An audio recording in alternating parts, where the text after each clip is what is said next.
오늘이 이제 5월의 마지막 날이고 오늘까지 해서 저희가 창세기 매일 성경 큐티를 마치게 되었죠.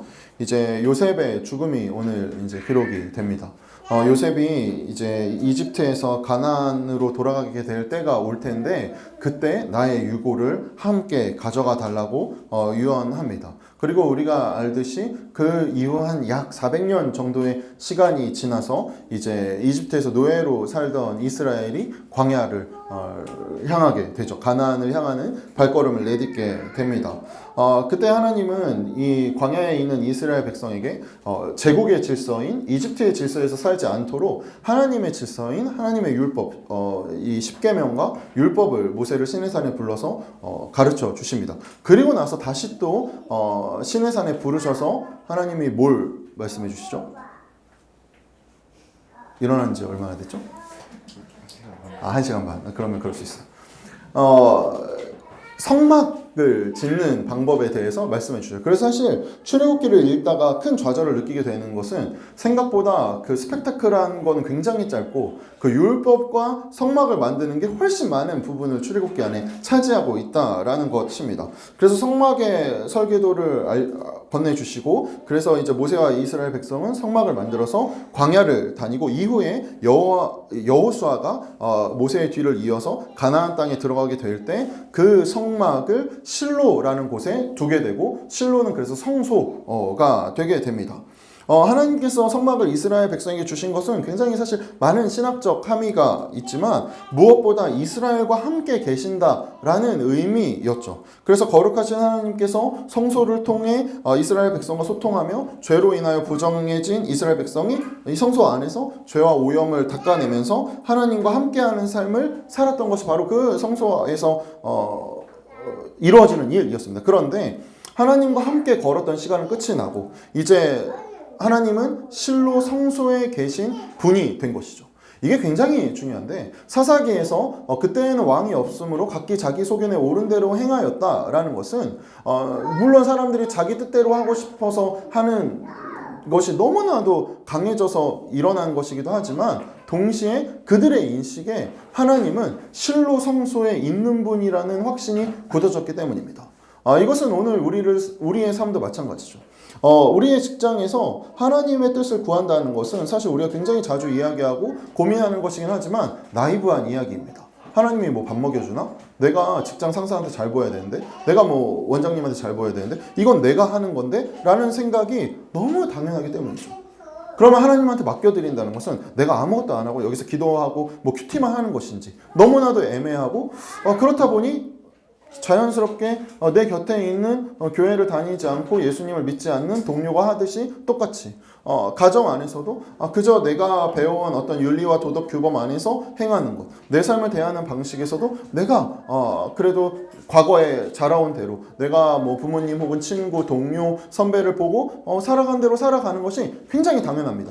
그런데 그 안에 하나님의 이끌어 가심이 자리하지 않는다면 사실 사사시대나 지금 오늘 우리의 삶이나 크게 다를 바가 없는 것이죠. 왜냐하면 하나님은 정원약품 4층에만 계시는 분이니까요. 여기 올 때, 산터의 지체들을 만날 때 그때에만 계시는 분이게 될 때 사실 아무런 영향력이 없는 것이죠.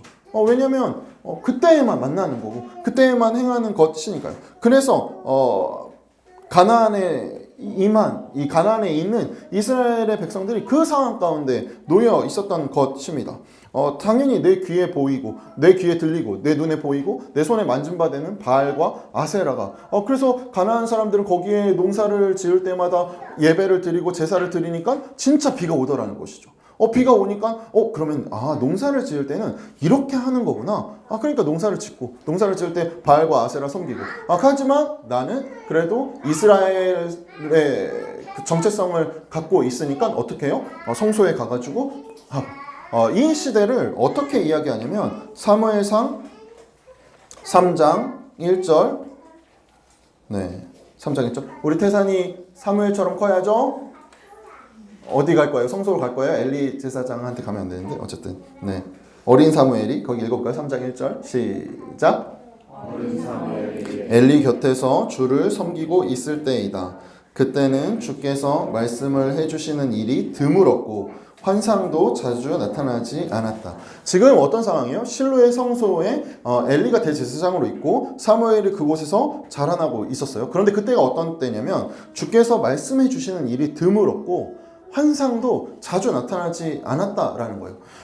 하나님이 말씀하시는 일이 드물었다라는 것은 하나님의 통치가 이스라엘 가운데 잘 나타나지 않았다라는 뜻이고, 환상이 자주 나타나지 않았다라는 것은 내가 갖고 있는 이 현실을 넘어서는 무언가, 내가 보고 있는 것을 넘어서는 것을 보기 어려운 시대였다라는 것이죠. 그래서 이것을 알려주는 예화가 3장 전에 바로 등장했던 뭐예요? 2장에서 엘리의 두 아들인 홈리와 비느하스의 행태였죠. 홈리와 비느하스는 어떤 사람이었어요?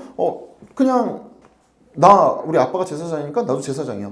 나 이 고기 먹어도 돼. 내가 먹고 싶은 고기 마음대로 먹을 거야. 그리고 심지어 어떤 일을 해요? 거기서 일하는, 회막에서 일하는 수종들은, 그러니까 어떤 면에서 예배를 섬기는 여인들을 막 겁탈하기도 하고, 정말 하나님 없는 삶을 산 것이죠. 하나님 없는 삶을 산다는 것은 뭐예요? 내가 눈으로 보고 내가 귀로 듣고 내 마음이 이끄는 대로 사는 삶을 살았다는 것이죠. 그런데 하나님께서 우리가 창세기에서 보듯이 야곱을 포기하지 않으시고 요셉을 포기하지 않듯이 이스라엘을 포기치 않으시죠. 그것이 드러나는 것이 3장 2절 말씀입니다. 3장 2절 같이 고백할까요? 시작! 어느 날 밤 엘리가 잠자리에 누워 있을 때이다. 그는 이미 눈이 어두워져서 잘 볼 수가 없었다. 네, 잘 보이지 않았다라는 것이죠.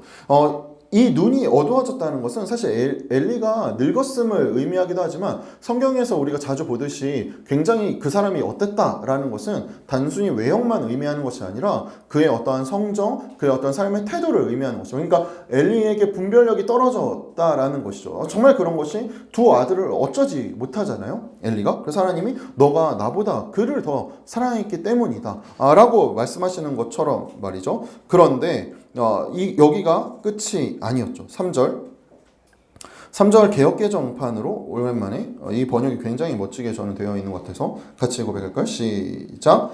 하나님의 등불은 아직 꺼지지 아니하였으며 사무엘은 하나님의 궤에 있는 여호와의 전 안에 누웠더니, 여기서 이런 시대 가운데 하나님의 등불이 아직 꺼지지 않았다. 그런데 엘리의 눈은 어두워졌지만 그 이스라엘 백성을 하나님께로 인도해야 할 대제사장은 눈이 어두워졌지만, 그렇다고 해서 하나님의 등불이 꺼진 것은 아니었다. 그리고 여기서 이 하나님의 등불이 굉장히 중의적 의미로 사용되는데, 이 사무엘서 기자가 말하고 있는 첫 번째 의미는 실제로 성소 안에 뭐가 있어요? 메노라라고 하는데 그 순금 등잔대가 있습니다.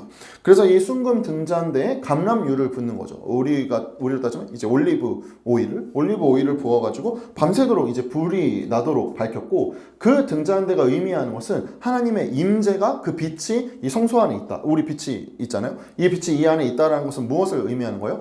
이것이 하나님이 임재하고 있다라는 것을 의미합니다.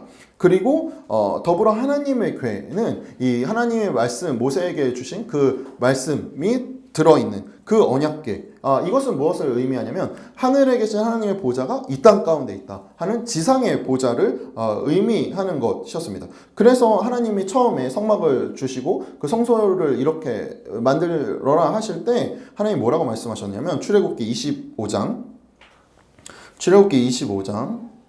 22절 같이 고백합니다. 시작! 내가 거기에서 너를 만나겠다. 내가 속죄판 위 곧 증거계 위에 있는 두 그룹 사이에서 이스라엘 자손에게 명할 모든 말을 너에게 일러주겠다. 성소는 그러니까 어떤 장소였던 거예요? 하나님과 만나는 장소였던 것이죠. 하나님과 만나는 장소에 지금 근데 어떻게 되어 있어요? 엘리 대제사장이 있는 것이 아니라, 물론 엘리가 그곳에 굉장히 자주 갔겠죠. 근데 사무엘서 기자는 의도적으로 거기에 누가 있었다고 지금 말하고 있는 거예요? 어린 사무엘이 잠을 자고 있었다. 그러니까 그 성소를 지키는 역할을 아마 사무엘이 하고 있었겠죠. 그런데 그곳에서 하나님이 사무엘과 만나길 원하셨고, 그 사무엘을 통해 이제 이스라엘을 만나기 원하셨던 것이죠.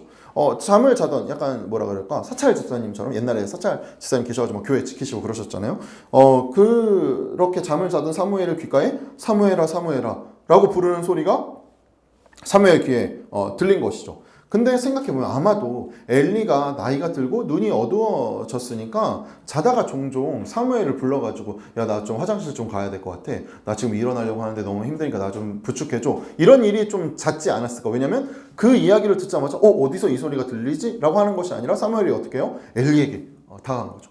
저 부르셨어요? 했던 거예요. 그런데 엘리가 아니야, 나 너 안 불렀어. 그냥 도로 자라. 그래서 사무엘이 가요. 근데 또 그 다음날 밤 혹은 며칠이 지나서 또 그 소리가 들리고 또 그 소리가 들리고 그래서 이 3번이나 반복되니까 엘리가 먼저 감각하죠. 사무엘이 이거 뭔가 이상한데 라고 느끼는 것이 아니라 엘리가 먼저 이상하다라고 생각합니다. 그래서 사무엘에게 이렇게 알려주죠. 사무엘상 3장 9절 말씀 함께 고백합니다. 시작. 사무엘에게 일러주었다. 가서 누워 있거라. 누가 너를 부르거든 주님 말씀하십시오. 주의 종이 듣고 있습니다 하고 대답하여라. 사무엘이 자리로 돌아가서 누웠다. 지금 엘리가 이건 하나님이 일하시는 거다 라고 감각한 거예요.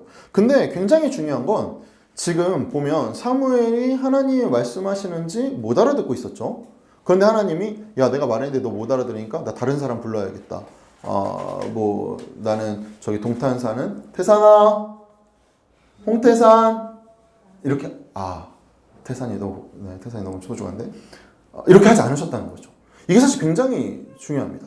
하나님이 부르시는 사람, 그러니까 하나님이 부르고자 하시는 사람을 향해 하나님이 포기치 않으시고 계속해서 부르신다라는 것입니다. 그런데 본문에서 보는 것처럼 엘리가 지금 어떻게 해요? 사무엘을 도와주고 있죠. 엘리가 너 나에게는 말씀하시지는 않는데 왜 너에게 말씀하시는 거야? 하고 질투한다거나 너한테는 그런 일이 일어나지 않아 라고 무시한다거나 하지 않습니다. 뭐라 그래요? 아마도 주님 말씀하십시오. 주의 종이 듣고 있습니다는 엘리도 하나님의 말씀을 들을 때 이렇게 들었기 때문이지 않았을까라는 소시적에 그렇게 하지 않았을까라는 저의 추측인데, 그러니까 자기가 하는 기도의 방법을 사무엘에게 전달한 거죠.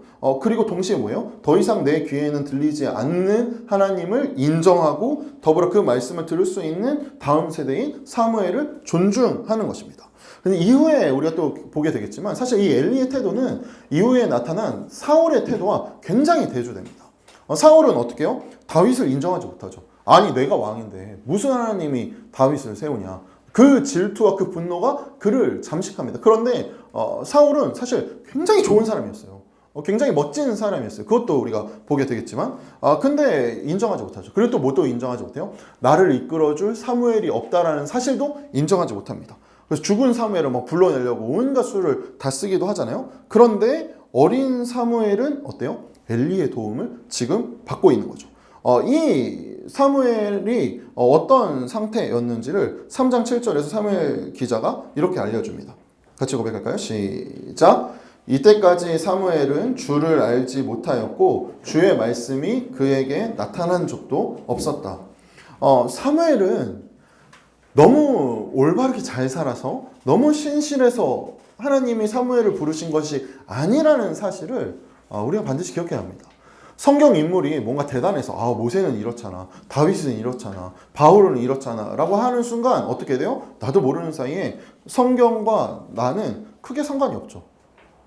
저 사람은 저러니까 하나님이 저렇게 한 거고 나는 이렇지 못하니까 이런 거라는, 그러나 그럴까봐 말씀이 끊임없이 이 성경에 나오는 인물들의 연약함과 성경의 인물들이 어떠했는지를 우리에게 알려주는 거예요. 지금 이 사무엘서 기자는 사무엘서인데 심지어 사무엘이 어떻다고 말하고 있어요? 사무엘은 원래부터 하나님의 음성을 잘 귀 기울였고 그는 늘 40일을 금식했고 그는 늘 하나님 앞에 올바로 서기를 힘썼다라고 기록한 것이 아니라 알지 못했다. 사무엘 알지 못했는데 주님께서 사무엘을 부르신 것이다 라고 말하고 있다는 것이죠. 하나님은 사그라들고 있는 엘리를 통해서 이제 자라나고 있는 사무엘을 일으켜 가고 계십니다. 그리고 또 한 가지 우리가 바라보게 되는 것은 엘리가 하나님의 심판을 받고 있고 엘리가 잘못한 것이 너무나도 분명하지만 그렇다고 해서 하나님이 엘리를 버리시고 그냥 직접 하나님이 사무엘아 부르신 다음에 나다 라고 말씀하실 수 있잖아요. 그런데 하나님 어떤 방식을 사용하셔요? 엘리를 통해서 사무엘이 그것을 알게 하고 그리고 나서 사무엘을 만나 주시는 것이죠. 엘리의 도움을 받도록, 그리고 엘리를 사용하셔서 행하신다라는 것입니다. 그런데 이 사무엘을 그렇게 해서 부르셨는데 사무엘을 부르신 이유가 굉장히 무서워요. 지난 사무엘상 2장에서 하나님의 사람이 엘리에게 와서 너 죽게 될 거다. 너의 아들도 죽게 될 거다. 이 제사장 가문이 이제 옮겨지게 될 거다. 라는 이 예언의 말씀을 다시 사무엘에게 하셔서 사무엘에게 엘리 집안의 멸망을 말씀해 주십니다. 엘리의 품에서 크고 있던 사무엘이 그 심판을 엘리한테 말한다는 것은 사실 너무 쉽지 않을까요? 나중에 태산이가 커서 그러기를 한 75% 정도 바라는데 총신대를 갔어요. 그죠? 우리 명문. 지금 국이 왜 표정이 슬퍼지죠? 부끄러워요? 안 부끄럽잖아요. 그죠? 네. 그 총신대를 갔어요. 그런데 국이가 우리 산터교회의 이제 교역자가 됐어요. 진짜 그럼 너무 좋겠죠? 그래서 현재도 좀 표정 굳어지는 것 같긴 하지만 근데 태산이가 와서 저한테 목사님 망한다고. 하나님 오늘 나한테 이렇게 말씀해 주셨다고. 어떻게 말하겠어? 엄마 한나도 생각나. 이제 엄마는 소영이죠. 엄마 소영이도 생각나. 아빠도 생각나. 어렸을 때부터 있었던 그림들 막 사라 이모가 찍어줬던 거 생각나. 어떻게 말해요? 그런데 그래서 사무엘이 미적거려요. 그 말씀을 볼 수 있는 게 3장 15절에서 18절인데요. 15절에서 18절 번갈아 가면서 읽을까요? 제가 먼저 읽겠습니다. 사무엘은 아침이 밝을 때까지 누워있다가 주의 집 문들을 열었다. 그러나 사무엘은 자기가 환상으로 보고 들은 것을 엘리에게 알리기를 두려워하였다. 엘리가 사무엘을 불렀다. 그는 내 아들 사무엘아 하고 불렀다. 예, 제가 여기에 있습니다 하고 사무엘이 대답하였다. 사무엘을 굉장히 친근하게 부르죠. 내 아들 사무엘아라고 부르죠. 엘리가 물었다. 주께서 너에게 무슨 말씀을 하시더냐? 나에게 아무것도 숨기지 말아라. 주께서 너에게 하신 말씀 가운데서 한마디라도 나에게 숨기면 하나님이 너에게 심한 벌을 내리고 또 내리실 것이다. 사무엘은 그에게 하나도 숨기지 않고 모든 것을 말하였다. 엘리가 말하였다. 그분은 주님이시다. 그분께서는 뜻하신 대로 하실 것이다. 지금 사실 이 엘리의 태도가 굉장히 의외죠. 엘리 지금 무슨 말을 듣는 거예요? 너 죽는다. 네 아들도 죽는다. 니네 가문 이제 끝난다. 이 이야기를 사무엘을 통해 듣게 된 거예요. 근데 사실 지금 3장 1절에서 나왔던 엘리와 2장에서 나왔던 엘리는 굉장히 무기력해 보이죠. 그렇지만 지금 우리가 바라보고 있는 것은 사무엘의 입을 통해 자신의 심판을 들었음에도 지금 엘리가 뭐라고 대답해요? 말씀하신 분이 하나님이시라고. 그분 뜻대로 하실 것이라는 신뢰를 보입니다. 엘리는 자신의 때가 사라지고 사무엘을 통해 말씀하신 하나님을 인정하고 그리고 어떻게 하고 있어요? 신뢰하고 있음을 보게 되죠. 그러니까 여기까지만 봤을 때 우리가 엘리가 나쁜 사람이 아니라는 것을 확인하게 돼요. 그래서 사실 더 혼란스럽죠. 차라리 엘리가 야 무슨 소리야 그런 말을 하나님이 할 리가 없잖아 라고 말한던가 아니면 옆에 있는 물잔을 사무엘에게 던졌다 이런 말이라도 나오면 엘리는 진짜 이거 이렇게 죽어도 마땅하다 싶은데 그렇지 않잖아요. 그런데 또 거슬러 올라가 보면 분명히 엘리가 한나에게 어떻게 했죠? 한나 축복해줬죠. 하나님이 너 돌보실 거다. 그리고 나서 한나가 그 말씀을 받고 돌아가가지고 사무엘 임신하고 그래서 사무엘을 바치고 나서 이제 매년 그래도 실로 성소로 왔으니까 올 때마다 엘리가 또 축복해주고 그래서 또 어떻게 해요? 한나 또 임신했고 사실 엘리가 굉장히 잘하고 있는 것들이 있어요. 그리고 지금 사무엘을 대하는 태도만 봐도 내 아들아 라고 말한다는 것은 굉장히 사무엘을 소중하게 여기고 있다는 것을 우리가 추측할 수 있죠. 그런 엘리의 모습. 그런데 이런 엘리지만 하나님이 용납할 수 없는 엘리는 그래도 너는 망한다. 너는 죽게 될 것이다. 라고 말씀하시는 하나님의 심판을 일으킨 엘리의 실패는 뭐예요? 하나님을 알아요. 엘리도 하나님을 알죠. 그런데 하나님의 통치를 이스라엘 가운데 나타낼 힘이 없죠. 이스라엘 여전히 꺼져가는 등불 앞에서 언제 꺼질지 모르는 그런 상황 가운데 있죠. 하나님의 집을 사랑하지만 이 하나님의 집을 더럽히는 아들들은 막지 못하죠. 이거 사실 우리가 갖고 있는 혹은 우리가 종종 마주하게 되는 굉장히 무기력한 어떤 신앙의 모습과 굉장히 유사합니다. 우리가 신앙에서 행하게 되는 실수 중에 반복되는 실수 중에 하나는 저는 하나님은 사랑하지만 이라는 거인 것 같아요. 하나님 안 사랑하는 게 아니에요. 하나님을 뭐 싫어해서가 아니고 하나님을 못 믿어서가 아니죠. 하나님 믿고 하나님 사랑하는데 근데 말씀 곁에 두는 거 이거 좀 힘들어. 매일 뭐 이렇게 말씀 읽는다고 뭐 이거 중연불 외는 거나 크게 상관없는 거 아니야? 라는 생각이 잠깐 들었다가 아니야 그래도 말씀은 말씀 나 그래도 가까이 해야 되는데 근데 좀 힘들어요. 왜냐면 현실이 녹록지 않으니까. 하나님 사랑하지만 그런데 그 말씀을 또 읽다 보면 또 그렇게 살아내야 되는데 이거 힘겨워요. 근데 하나님 안 사랑하는 게 아니고 하나님 신뢰 못해서가 아니라 사랑하는데 말씀대로 사는 거 너무 힘겨운 거죠. 하나님 사랑하는데 하나님 사랑하지만 내 미래 내가 책임져야죠. 내 어떤 미래 어제 잠깐 이제 우리 찬영이가 재현과 함께 그 미래를 어떻게 투자해야 할지 지금 어떤 투자가 우리를 안온하게 할 수 있는지 마이크로소프트? 이거 말하면 안 되는데 뭐 이런 이야기들 사실 이 안에 뭐가 있어요? 당연히 필요하잖아요. 우리 그렇게 생각하잖아요.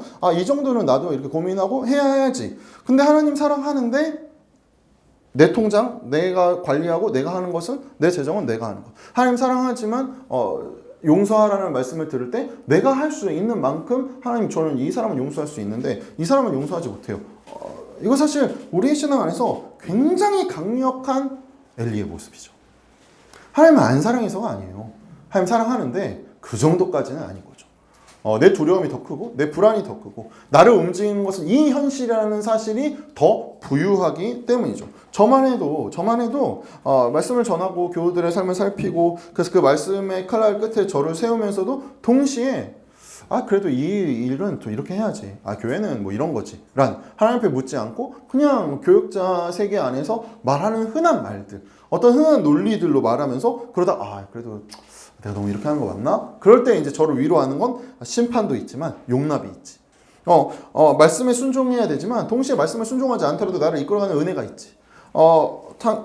예수님을 팔아넘긴 가룟 유다도 있지만 예수님을 배신하고도 용서받은 베드로가 있지. 라고 자기를 위로하면서 저만 해도 이 타협과 이 흔들림 안에서 엘리의 모습에 너무나도 쉽게 녹아들더라는 것입니다. 그런데 이런 저에게 좀 경종을 울리는 글이 있었어요. 아브라함 조슈아 헤셸이라는 유대 랍비인데 예언자들이라는 책에서 예언자에 대해 이렇게 알려줍니다. 제가 읽어드릴게요. 예언자는 전달자 이상 가는 증인이다. 전달자로서 그가 하는 일은 말씀을 전하는 것이다. 증인으로서 그가 하는 일은 그 말씀이 하나님의 말씀임을 증거하는 것이다. 예언자는 전달할 뿐만 아니라 숨어 있는 것을 드러내 보인다. 그는 하나님이 자기에게 한 것을 거의 그대로 남에게 한다. 말을 함으로써 그는 하나님의 숨은 모습을 드러낸다. 예언자는 자기의 말로써 보이지 않는 하나님을 보이게 한다. 저는 이 마지막 문장이 맞다. 지금 헤셸이 뭐라고 말해요? 예언자는 하나님의 마음을 인간의 언어로 번역하는 것이 예언자라고 말해요. 그러니 그의 말을 통해서 어떻게 되는 거예요? 그 순간 그가 말을 할 때 하나님이 어떤 마음을 주셔서 그 말을 할 때 하나님은 보이지 않는 분에서 이제 들을 수 있는 분이 된다라는 것이죠. 오늘날 우리의 신앙이 뜻대로 엘리의 모습을 띠게 되는 이유가 무엇일까요? 말씀이 들리지 않아서가 사실은 아니죠. 말씀 우리 눈앞에 있잖아요. 그냥 나 조금만 노력하면은 사실 리딩 지저스 공동체 성경 읽기 사실 말씀을 너무 풍족하게 누릴 수 있는 툴도 너무 많고 산터 묵상 이렇게 올라오고 큐티 너무 많잖아요. 그런데 앞서 나눴던 것처럼 뭐예요? 이 말씀을 그대로 행할 때 주어질 말씀의 약속, 어떤 약속의 신뢰보다 사실 내 눈앞의 현실이 더 부유하기 때문이죠. 그래서 못 듣죠. 당장 내 앞에 있는 사람이 화를 내는데 이 거절감이 너무나도 나를 크게 모멸감을 느끼게 하는데 그 안에서 나를 지키시는 하나님을 어떻게 신뢰해요? 나는 무너져가고 있고 나는 지금 당장 목이 컥컥 막히는데 그때 어떤 말이 고개를 들어요? 나 하나님 사랑하지만 이 상황은 이 현실은 인정 못해요. 저 하나님 이 정도 하나님도 이해하시잖아요. 라는. 그런데 곰곰이 생각해보면 그 말은 누가 해야 되는 거예요? 하나님이 하셔야 되는 거죠. 내가 하는 게 아니죠, 사실. 그거 하나님이 하셔야 되죠. 야, 그래도 너 괜찮다. 너 이렇게 힘겨워도 내가 너에게 있다. 그런데 그 말씀을 듣기 위해서 우리 어떻게 해야 돼요? 말씀을 자꾸 담아야 됩니다. 왜 제가 종종 큐티에 대해서 강조하고 그래도 하나님 앞에 우리 서야 된다라고 강조하는 이유가 뭐예요? 우리가 말씀으로 지음받은 존재이기 때문입니다. 창세기가 어떻게 선언합니까? 하나님의 말씀으로 흙으로 빚은 존재가 그의 호흡이 우리 안에 들어옴으로 인간이 되었죠. 그러니 본디 인간은 어떤 존재예요? 하나님의 말씀으로 지음받아서 하나님의 호흡으로 채워지는 존재입니다. 그런데 여기에 자꾸 어떤 불안, 염려, 두려움, 돈, 어떤 감각, 충동을 집어넣기 시작하니까 당연히 어떻게 될까요? 말씀이 자리할 공간이 없죠. 말씀이 내 안에 없는데 말씀이 어떻게 나오고 말씀이 어떻게 들리겠어요? 사실 진짜 그렇잖아요. 우리가 외국을 나갔다 올 때마다 어떤 결심을 해요? 영어 공부 열심히 해야지. 그죠, 민지야? 영어 공부 열심히 하고 있잖아요. 민지 하고 있잖아요. 열심히 해야지라는 마음을 먹어요. 근데 사실 쉽지 않아요. 저만 해도 뭐 저 전화 영어를 한 두세 번 했다가 또 말고 혼자 해야지. 막 듀오링고 깔았다가 듀오링고 뭐 어플 언제 지워졌는지도 모르겠어. 근데 영어를 좀 공부하면 진짜 웃긴 건 뭐예요? 지나가다가 이렇게 들리죠. 뭐 이렇게 넷플릭스에서 영화 볼 때 그 단어가 들려요. 왜? 그 말이 내 안에 있으니까. 그런데 시간이 점점 지나가게 되면은 사실 익숙하게 했던 말도 괜히 이거 문법 맞나? 이렇게 말한 게 맞나? 주저주저하게 되고 잘 안 들리게 되죠. 마찬가지인 것이죠. 내 안에 말씀이 있으면 말씀이 들립니다. 말씀이 보이죠. 말씀이 채워지죠. 근데 말씀이 없으면 이게 내 생각인가? 하나님 주시는 것인가? 어떻게 하게 돼요? 감정에 의지하는 신앙생활을 하게 되는 거죠.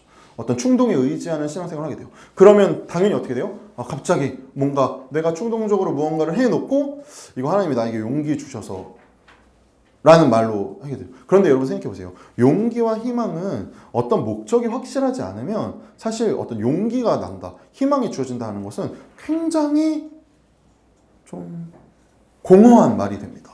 무엇을 위한 용기인지, 무엇을 위한 희망인지가 사실은 그것이 희망이 되고 용기가 되게 하는 것이 그저 그냥 행하는 것은 그럴 리가 없기 때문입니다.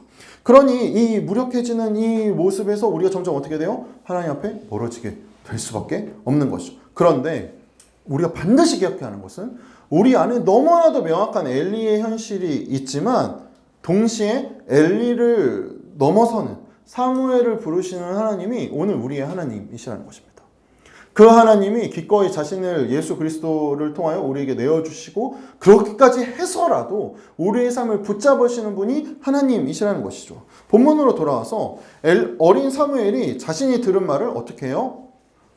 축소하거나 사실 별말 안 하셨어요. 혹은 이런 말 해도 될지 모르겠는데 혹은 그래도 아닐 거예요. 뭐 이런 말 안 하고 그대로 전달하죠. 그대로 전달하죠. 헤셸이 말한 것처럼 자신 안에 담긴 말씀을 그대로 전합니다. 이것이 하나님께서 자신의 자녀를 인도하고 키워가시는 방법인 것이죠. 그래서 이 일을 확인할 수 있는 것이 바로 다음 구절입니다. 3장 19절에서 4장 1절 상반절까지만 저희 번갈아 가면서 읽을까요? 다시 한번. 제가 먼저 읽겠습니다. 사무엘이 자랄 때에 주께서 그와 함께 계셔서 사무엘이 한 말이 하나도 어긋나지 않고 다 이루어지게 하셨다. 그리하여 단에서 브엘세바까지 온 이스라엘은 사무엘이 주께서 세우신 이런 자임을 알게 되었다. 주께서는 실로에서 계속하여 자신을 나타내셨다. 거기에서 주께서는 사무엘에게 나타나셔서 말씀하셨다.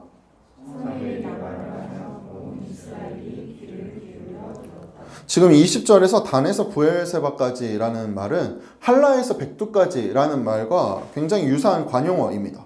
그리고 19절에서 사무엘이 한 말을 하나도 어긋나지 않고 다 이루어지게 하셨다라고 할 때 우리가 본문에서 확인할 수 있는 건 뭐예요? 사실 하나밖에 없잖아요. 엘리에게 말씀하신 심판. 그죠? 엘리에게 하신 그 심판밖에 없잖아요. 그런데 사무엘이 엘리에 대한 심판만 들은 것은 아니라는 것을 우리가 19절에서 확인하게 되죠. 그리고 이 원문을 19절 원문을 보면 이 원문에서 주어가 여호와 하나님이 주어예요. 그래서 이거를 직역하면 여호와께서 그의 말 중에 어느 하나도 땅에 떨어지지 않게 하셨다. 그러면 이건 뭐예요? 사무엘이 신실하고 사무엘이 올바라서 이게보다 하나님께서 사무엘과 함께 계셔서 사무엘을 신실한 예언자로 만들어가고 계시는 것이죠. 이게 왜 우리에게 희망이 됩니까? 하나님이 함께 계시면 하나님이 키워가신다라는 것이기 때문이죠.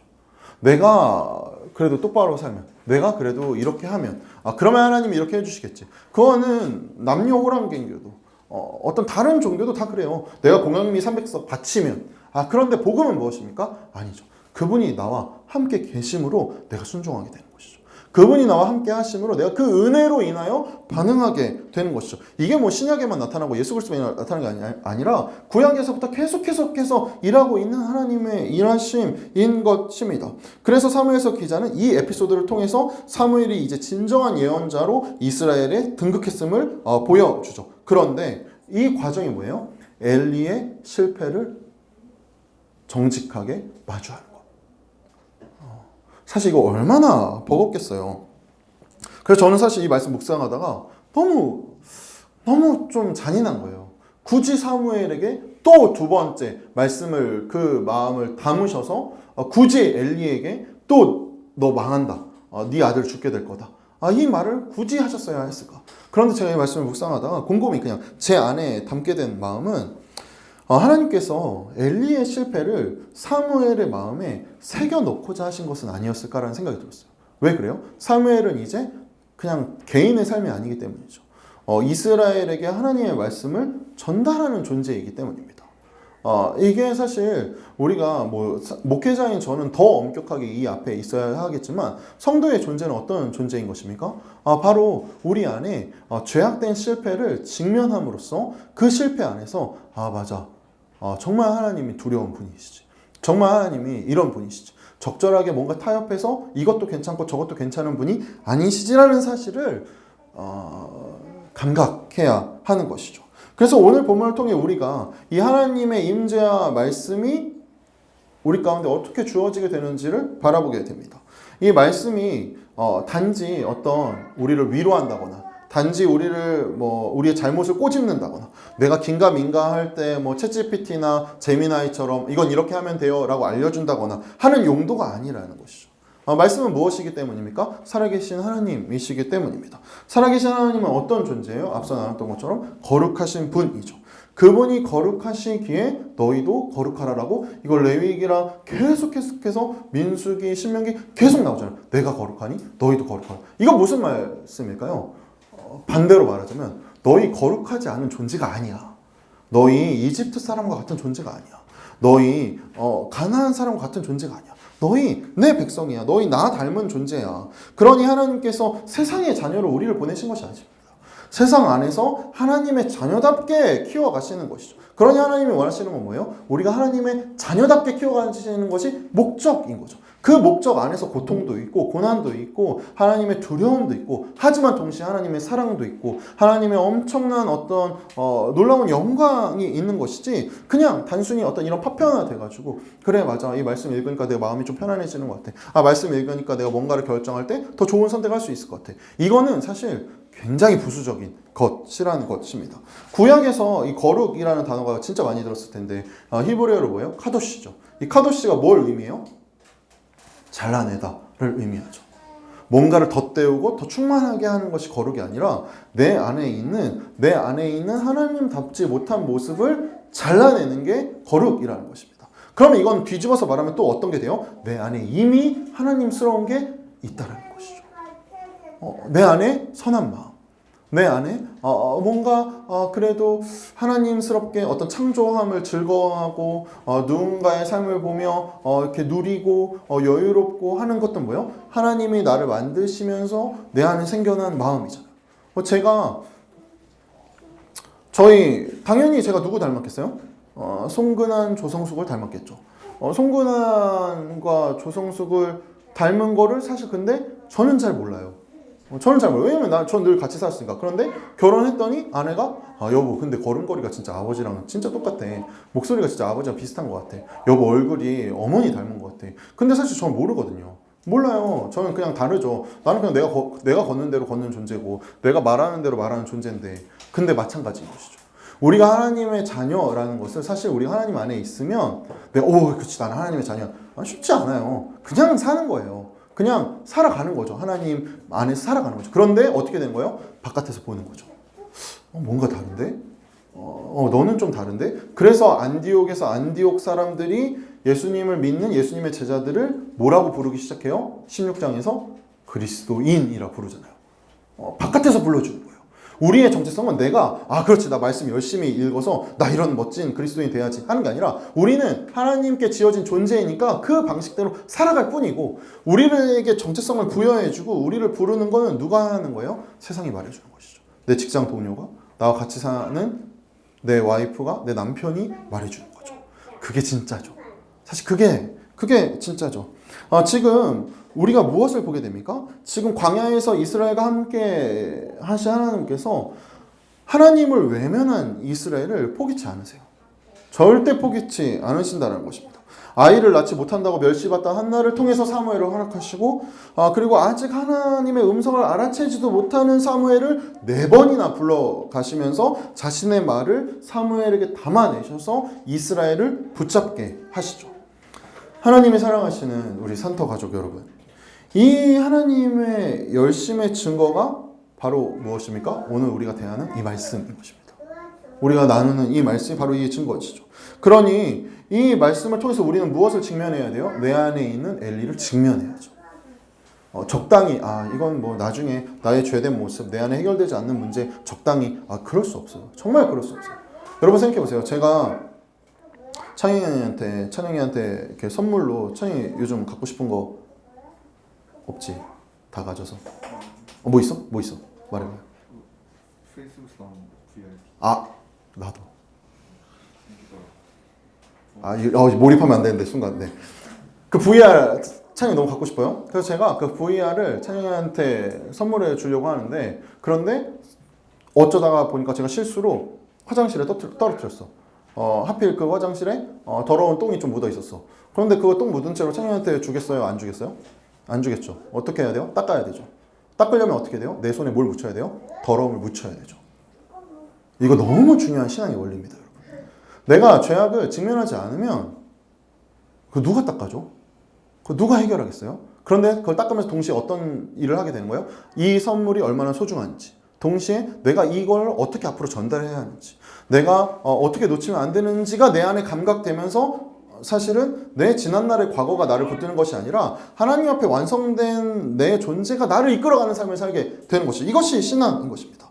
그러니 우리가 반드시 기억해야 하는 것은 하나님께서 엘리를 사용해서 사무엘이 잘할 수 있도록, 사무엘이 들을 수 있도록, 사무엘을 통해 이스라엘이 들을 수 있도록 사실 하시는 건 다 누구예요? 하나님이시죠.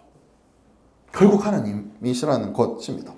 그래서 우리가 바로 이 사무엘과 같은 존재로 우리의 일터에, 우리의 가정에, 우리의 관계에 서 있는 것입니다. 보이지 않는 하나님을 들을 수 있는 분으로 전하는 것. 내 안에 하나님을 담아내므로 행하는 것. 그래서 예언자는 자신의 분노를 말하는 사람이 아니라 인간의 죄와 고통을 향한 하나님의 아픔과 관심을 짊어진 사람이라고 헤셜이 말하는데 정말 그런 것이죠. 우리가 사는 삶에서 하나님의 관심과 인간의 현실 사이에 우리가 존재하는 것이죠. 맞아요. 우리가 겪는 삶이 그러니까요. 그래서 내 안에 당연히 그럴 수 있는 것, 그러려니 한 것, 거기에 끊임없이 사실 어떻게 하는 거예요? 그리스도인들은 질문을 제기하는 것이죠. 이거 정말 하나님이 원하시는 것인가? 이거 정말 하나님이 말씀하시는 것? 그런데 그렇다고 해서 늘 답을 찾게 되는 것 같진 않아요. 그러나 제가 신뢰하는 것은 좋은 질문이 좋은 답을 찾습니다. 좋은 질문은 사실은 이미 그 답에 참여하는 과정인 것이죠. 사무엘의 첫 시작은 뭐예요? 분노와 아픔을 그의 마음과 입술에 담는 것에서 시작됐다는 것입니다. 이스라엘을 향한 축복을 선포하는 데서 사무엘이 시작된 것이 아니라 이스라엘을 향한 두려움과 아픔을 담는 것에서 시작되었다는 것이죠. 그러니 우리는 여기서 뭘 보게 돼요? 하나님은 적당히 과거 묻어두고 오늘부터 잘하면 되지라고 하시지 않는다는 것입니다. 우리가 과거에 제가 어떻게 하나님의 백성의 발목을 잡는지를 하나님이 너무나도 몇천 년 동안 보아오셨기 때문에, 아담의 죄 때부터 지켜보셨기 때문에 우리를 그렇게 두실 수 없는 것이죠. 너 안에 있는 엘리를 정직히 직면해라. 그리고 내가 이제 너에게 말하고 있음을 네가 들어라. 라고 하는 것입니다. 그래서 우리 끊임없이 뭘 해야 되는 거예요? 내가 담고 있는 하나님의 마음이 무엇인지, 하나님이 끊임없이 나를 부르셔서 나에게 담고자 하시는 것이 무엇인지에 귀 기울이는 것이죠. 그래서 저는 저와 우리 산터의 지체들을 통해서 하나님이 여전히 들을 수 있는 분으로 계심을 늘 맛보고 싶어요. 자주 경험하고 싶습니다. 그래서 사무엘서 기자가 우리에게 희망으로 시작한 거죠. 그게 뭐였어요? 3절이죠. 3절에 뭐라고 말했어요? 아직 하나님의 등불은 꺼지지 아니하였으며. 등불이 꺼지지 않았다는 것이죠. 바울이 이 상황을 우리에게 이렇게 해석해줘요. 고린도후서 4장 6절에서 10절 이 말씀 읽고 말씀 마치겠습니다. 6절에서 10절 번갈아 가면서 읽을까요? 제가 먼저 읽습니다. 어둠 속에서 빛이 비쳐라 하고 말씀하신 하나님께서 우리의 마음속을 비추셔서 예수 그리스도의 얼굴에 나타난 하나님의 영광을 아는 지식의 빛을 우리에게 주셨습니다. 우리는 이 보물을 지글 속에 담고 있습니다. 그것은 이 엄청난 능력이 하나님에게서 나오는 것이지 우리에게서 나오는 것이 아님을 드러내시려고 하는 것입니다. 우리는 여러 가지로 환난을 당해도 공경에 빠지지 않으며 난처한 일을 당해도 절망에 빠지지 않으며 박해를 당해도 버림을 받지 않으며 거꾸러짐을 당해도 망하지 않습니다. 함께 고백합니다. 우리는 언제나 예수의 죽임 당하심을 우리 몸에 짊어지고 다닙니다. 그것은 예수의 생명을 우리 몸에 나타내게 하려고 하는 것입니다. 아멘입니까? 아멘이죠. 그리스도인은 어떤 존재입니까? 그리스도를 품고 사는 존재입니다. 우리는 그런 존재입니다. 하나님의 언약궤 곁에 자리하면서 하나님의 등불이 흔들릴지라도 꺼지지 않다라는 것을 목도하며 살아가는 삶. 그것을 전하는 삶. 그래서 이 세상 가운데 혹은 내 삶에 정말 하나님이 보이지 않으셔서 안 계신 것 같을지라도 하나님의 말씀을 들음으로 맞아, 하나님 들을 수 있는 분이지. 그래서 세상에 보여주는 존재가 바로 우리인 것입니다. 그러니 이 삶 살아냅시다. 여전히 포기치 않으시고 여전히 우리를 빚어가시고 죄보다 사랑이 크다라는 사실을 신뢰함으로 나아가는 저와 여러분 되시기를 높으신 예수님의 이름으로 축복합니다. 우리 시간 기도할까요? 말씀 품고 기도합시다.